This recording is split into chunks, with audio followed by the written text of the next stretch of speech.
प्रधानमंत्री नरेंद्र मोदी के 3 कृषि कानूनों को रद्द करने के ऐलान के बाद संयुक्त मोर्चे की अहम बैठक हुई, जिसमें यह फैसला लिया गया कि पहले से तय कार्यक्रम जारी रहेंगे और आंदोलन फिलहाल चलता रहेगा। प्रधानमंत्री की तरफ से 3 कृषि कानूनों को रद्द करने के ऐलान के बाद उम्मीद थी कि किसान संगठन अपने आगे के कार्यक्रम पर अहम फैसला ले सकते हैं, लेकिन संयुक्त मोर्चे की मीटिंग में फैसला लिया गया, पहले से तय प्रोग्राम जारी रहेंगे। 22 नवंबर को लखनऊ में किसानों की बड़ी रैली होगी।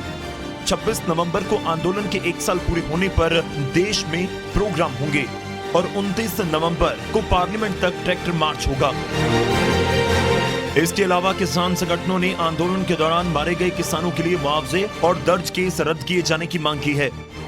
इसके अलावा और भी मसलों के हल के लिए एक मीटिंग की जाएगी। किसान नेता दर्शन पाल ने कहा कि इन मांगों पर ही संयुक्त मोर्चे की अगली मीटिंग में फैसला होगा।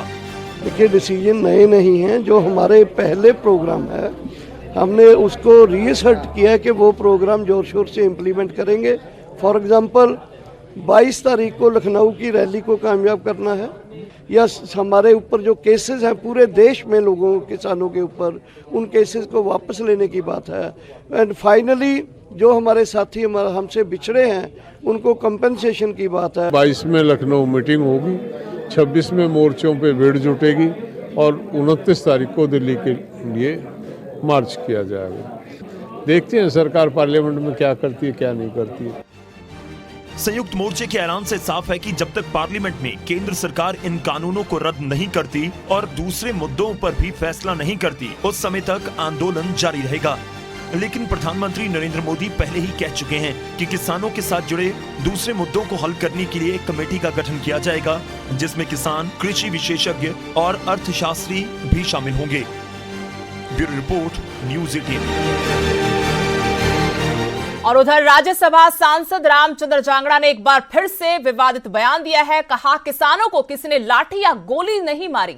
मरने वाले किसानों की शहादत बताने को लेकर जिस तरीके से मांग उठ रही कि उनको शहीद का दर्जा दिया जाए, उस पर उन्होंने कहा कि मरने वाले किसानों को शहीद का दर्जा नहीं देना चाहिए। कोई हार्ट अटैक से मरा है तो कोई बीमारी से मरा है। इसके अलावा उन्होंने कहा कि इन कानूनों को रद्द करने से किसानों का नुकसान होगा और पीएम मोदी ने राजनीतिक कारणों से ये कानून वापस नहीं लिए।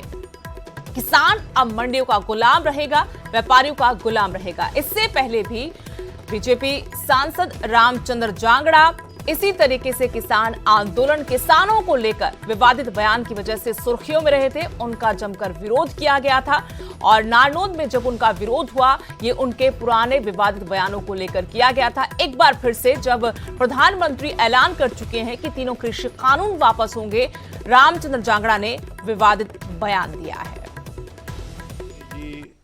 पूरी बात को स्पष्ट कर चुके हैं और बड़े भरे मन से और भारी मन से उन्होंने ये बात कही है कि हमारी तपस्या में कोई कमी रही होगी कि हम कुछ किसानों को इस बात को नहीं समझा पाए। और उन्होंने पूरी स्थिति को स्पष्ट कर दिया है कि हमें जो शीतकालीन सत्र आने वाला है इसी महीने के आखिर में, इसी में इसको रिपील के लिए हम पूरी प्रक्रिया को पूरा कर देंगे। तो इतनी बड़ी बात प्रधानमंत्री जी ने जो अपने मुंह से कह दिया कि अब हम मौजूदा सत्र में ही रिपील का लाके और इसको वापस लेने की प्रक्रिया को पूरी कर देंगे, तो उसके ऊपर विश्वास करने का कोई कारण नहीं बनता है। किसान संगठनों को अपने देश के प्रधानमंत्री का मान रखना चाहिए, उनकी बात का मान रखना चाहिए। और कोई सत्र कोई दूर नहीं है, 5-7 दिन का समय बाकी है, कोई ज़्यादा दूर नहीं। 29 तारीख से सत्र स्टार्ट हो रहा है। अगर ज़्यादा दूर हो तो फिर भी आदमी समझे पता नहीं इतने दिनों तक क्या होगा। तो इसलिए मैं समझता हूँ अब ये जिद छोड़ देनी चाहिए। वहीं हरियाणा के गृह मंत्री अनिल विज ने भी कांग्रेस पर तंज कसा। एक आंदोलन पहले भी हुआ था, ये अनिल विज की तरफ से कहा गया। उन्होंने कहा कि इंदिरा गांधी ने 1975 को देश में इमरजेंसी लगाई। संपूर्ण क्रांति देश में सत्तारूढ़ पार्टी थी कांग्रेस। सारे नेताओं को